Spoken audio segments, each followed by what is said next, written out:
ser isso? A majestosa luz, imponente, contida, exageradamente monumental, de alcance universal e efeitos permanentemente irrefutáveis, ali, misteriosamente contida, assombrosamente condensada, vestida de pele e osso, com pequenas mãos e olhinhos apertados, repousando sereno numa manjedoura. Era o filho prometido ao homem pecador, a promessa feita ao escarrado, o feixe de esperança a qual se agarraram homens e mulheres ao longo dos séculos de escuridão.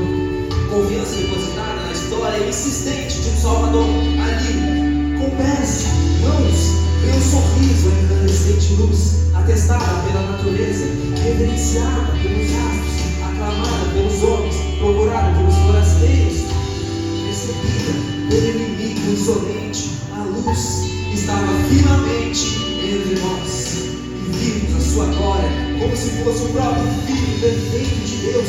E ele, na verdade, o é a imagem do Deus invisível, o espelho perfeito do divino. Cada um de seus movimentos foi um reflexo do caráter irrepreensível do Pai. Sua fala, um eco da vontade perfeita de Deus. Seus atos, uma demonstração dos juízos e da misericórdia dos homens. E isso porque foi o agrado do próprio Pai, que nele habitasse em toda a plenitude. Nele em todas as coisas foram feitas, e no qual tudo subsiste, o que é visível, o invisível, tronos, dominações, tudo partiu dele, que existe por meio dele, e esteve entre nós, e vimos, esteve, e nós vimos a sua sabedoria transformante, ainda menino, discutindo com gente já vivida, vimos sua graça e bondade. Quem mais tocaria em gente impura, defenderia as mulheres e comeria com os pecadores? Vimos o seu poder sobre homens, demônios e até mesmo sobre a cura dos mares. Vimos sua santidade e pureza. Quem mais trataria com uma princesa em favor de Deus diante de comerciantes, vigaristas, sacerdotes, enganadores, ricos, corruptos? Ouvimos o escândalo de sua mensagem, subvertendo a cabeça dos que confiavam em si mesmos. Deu pão aos famintos e amou até o fim.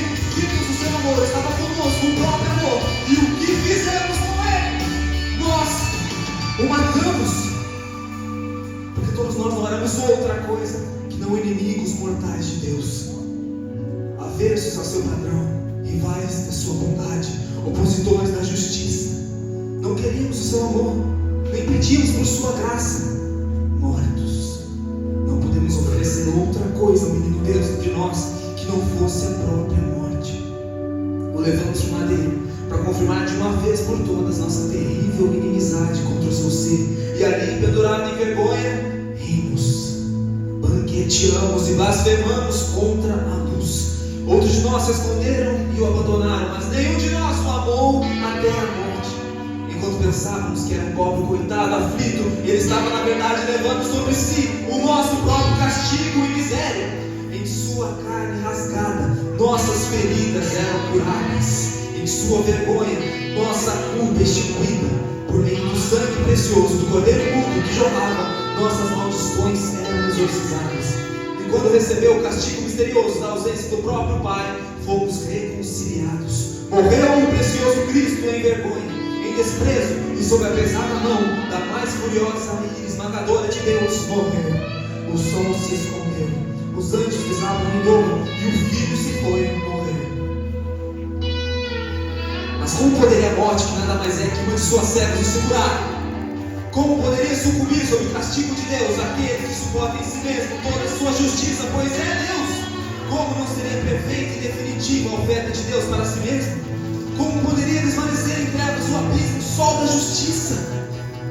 Rasgando em trevas uma cortina de seda, veio subindo a luz. A alvorada então raiou, o inverno apático se dissolve em cores, a morte ela é vencida pela vida, o bem triunfa sobre o mal, e a noite vem despontar o clarão do meio-dia. Acabou! Enquanto o odiávamos e matávamos, ele providenciava a nossa liberdade. Acabou! Enquanto rimos de suas dores, ele expirou as nossas. Acabou! Enquanto banqueteávamos e o vimos morrer de sede, ele abriu uma fonte de água viva para todo aquele que tem sede. Acabou! Enquanto abandonávamos e fugimos de sua Ele buscava o seu rebanho com surpreendente amor. Acabou. Enquanto nos escondíamos e nos envergonhávamos dele, ele desceu ao pântano de nossas misérias, nos amarrava com poder e obstinação. Acabou. Enquanto desprezávamos por ter sido esquecido de Deus, ele nos aproximava de nosso inimigo e fazia com o seu sangue a paz. Acabou. Onde está a morte? Onde está o poder da morte? Ele nos moralizou as pedras e pagou em si mesmo o resgate por nossa liberdade. Esse preço jamais poderíamos pagar. Quem de nós suportaria o preço da justa ira de Deus? Quem de nós corresponderia sua lei com perfeição? Nenhum! Mas agora nele estamos livres. Ali, pendurado, estava Cristo. Pendurado estava o mentiroso. Erguido do chão estavam os arrogantes e os devassos. Exposto em vergonha estava o prostituto ou travesti. Os homossexuais atirados estavam os assassinos, os falsos, os blasfemos, todos os seus filhos, suas ovelhas perdidas, seus pequenos vacilantes, os pobres de espírito, porque eles se esvaziam até os tornar ricos, todos ali, morrendo com ele, e também ressuscitando com ele ao terceiro dia. Que graça insondável, perdão escandaloso, dádiva assombrada, a notícia da paz com Deus feita por meio de Cristo é boa demais, na verdade, mas bem-aventurados os que creem nessa notícia.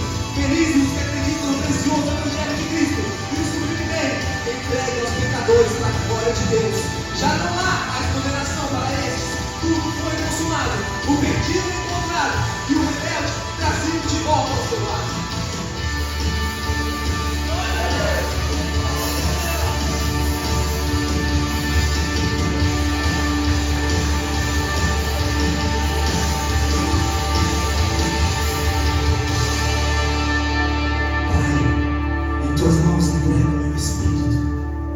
Ele nos entregou nas mãos do Pai. E quem nos arrebatará dessa segurança eterna? Que cantem os justos e se alegrem os redimidos. Cristo é nosso, eu sou dele. Amém. Juventude Aviva e o Ministério Infantil deseja a todos uma feliz Páscoa.